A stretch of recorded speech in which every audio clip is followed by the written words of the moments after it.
ഇസ്രായേലും ഇറാനും തമ്മിലുള്ള യുദ്ധം കൊടുമ്പിരിക്കൊണ്ടിരിക്കെ സോഷ്യൽ മീഡിയയിൽ വൈറലാകുന്ന ഒരു വീഡിയോയെ ചൊല്ലി വലിയ തർക്കം ഉടലെടുത്തിരിക്കുകയാണ്. ഇറാനിലെ ഒരു ഹെലികോപ്റ്ററിന് നേരെ ഇസ്രായേൽ വ്യോമാക്രമണം നടത്തുന്ന ദൃശ്യങ്ങൾ ഇസ്രായേൽ ഡിഫൻസ് ഫോഴ്സ് തന്നെയാണ് പുറത്തുവിട്ടത്.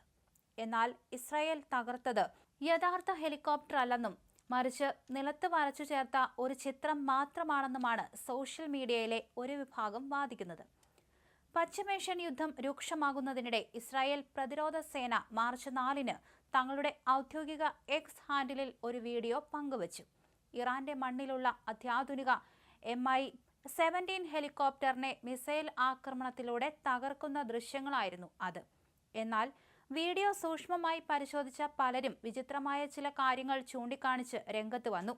വീഡിയോയിലെ ഹെലികോപ്റ്ററിന് യാതൊരുവിധ ത്രിമാന രൂപമില്ലെന്നും അത് വെറുമൊരു ചായം കൊണ്ട് നിലത്ത് വരച്ചു ചേർത്ത ചിത്രം പോലെയാണെന്നുമാണ് വിമർശകർ പറയുന്നത്. ഇതൊരു യഥാർത്ഥ ഹെലികോപ്റ്റർ ആയിരുന്നുവെങ്കിൽ സ്ഫോടനത്തിന് ശേഷവും അതിന്റെ ചിറകുകൾ പഴയ പടി തന്നെ കാണപ്പെടില്ലായിരുന്നു. നിങ്ങൾ തകർത്തത് ഒരു പെയിന്റിംഗ് ആണ് എന്ന് ഒരു ഉപയോക്താവ് കുറിച്ചു. കോടിക്കണക്കിന് രൂപ വിലയുള്ള മിസൈൽ ഉപയോഗിച്ച് ഇറാൻ ഒരുക്കിയ ചിത്രം അതാണ് ഇസ്രായേൽ ആക്രമിച്ചതെന്ന പരിഹാസവും ഉയരുന്നുണ്ട്. സാധാരണയായി ഒരു ഇസ്രായേലി മിസൈലിന് ഏകദേശം $3 ദശലക്ഷം വില വരും. എന്നാൽ ശത്രുവിനെ പറ്റിക്കാൻ നിലത്ത് വരയ്ക്കുന്ന ചിത്രങ്ങൾക്കോ നിർമ്മിക്കുന്ന ഡമ്മികൾക്കോ തുച്ഛമായ തുക മാത്രമേ ചിലവാകൂ. ഇറാന്റെ ഈ ബുദ്ധിപരമായ നീക്കത്തിൽ ഇസ്രായേൽ വീണുപോയി എന്നാണ് റിപ്പോർട്ടുകൾ. അതേസമയം തന്നെ ഇസ്രായേലിനെ അനുകൂലിക്കുന്നവർ പറയുന്നത് ഇത് യഥാർത്ഥ ഹെലികോപ്റ്റർ തന്നെയാണെന്നാണ്. സ്ഫോടനത്തിന് ശേഷമുള്ള പുകയുടെ സഞ്ചാരവും ഹെലികോപ്റ്ററിന്റെ തെർമൽ സിഗ്നേച്ചറും ശ്രദ്ധിച്ചാൽ അത് കൃത്യമായ ഒരു സൈനിക ലക്ഷ്യമാണെന്ന് മനസ്സിലാക്കാം എന്ന് ഇവർ വാദിക്കുന്നുണ്ട്. പുകയേൽക്കാത്ത തണുപ്പുള്ള നിഴലുകളും മറ്റും ഒരു പെയിന്റിംഗിൽ കൃത്യമായി വരാൻ പ്രയാസമാണെന്ന് എക്സിലെ സ്റ്റാറ്റസ് എന്ന സൈനിക നിരീക്ഷണ ഹാൻഡിലിൽ ചൂണ്ടിക്കാണിച്ചു. കഴിഞ്ഞ ഒരാഴ്ചയായി മേഖലയിൽ യുദ്ധം അതീവ ഗുരുതരമായി തുടരുകയാണ്. ഇറാന്റെയും ലബനന്റെയും തലസ്ഥാനങ്ങളിൽ ഇസ്രായേൽ കനത്ത വ്യോമാക്രമണം നടത്തുന്നുണ്ട്. US-ഇസ്രായേൽ സഖ്യം ഇറാന്റെ ഡ്രോൺ വാഹിനി കപ്പലുകളെ കടലിൽ വെച്ച് തകർത്തതായും റിപ്പോർട്ടുകളുണ്ട്.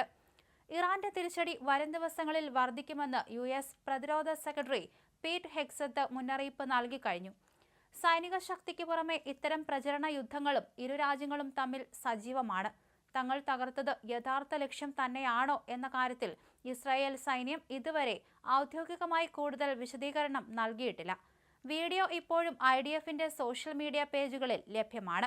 അതേസമയം ഇറാനിൽ ആക്രമണം കടുപ്പിച്ച ഇസ്രായേൽ ഇന്ന് പുലർച്ചെ കടുത്ത ആക്രമണമാണ് ഇറാൻ തലസ്ഥാനമായ ടെഹ്റാനിൽ സഖ്യസേന നടത്തിയത്. 50ഓളം യുദ്ധവിമാനങ്ങൾ പങ്കെടുത്തു. കനത്ത ബോംബിംഗ് ആണ് നടത്തിയത്. ഇറാൻ പരമോന്നത നേതാവായിരുന്ന ആയത്തുള്ള അലി ഖമേനിയുടെ ടെഹ്റാനിലെ അതീവ സുരക്ഷാ ആസ്ഥാനത്തിന് താഴെയുള്ള കൂറ്റൻ ഭൂഗർഭ ബങ്കറുകൾ ഇസ്രായേൽ വ്യോമസേന തകർത്തെറിഞ്ഞു. മൊസാദും സൈനിക ഇന്റലിജൻസും നൽകിയ കൃത്യമായ വിവരങ്ങളുടെ അടിസ്ഥാനത്തിൽ 50 അത്യാധുനിക യുദ്ധവിമാനങ്ങളാണ് വെള്ളിയാഴ്ച പുലർച്ചെ നരകമഴ പെയ്യിപ്പിച്ചത്.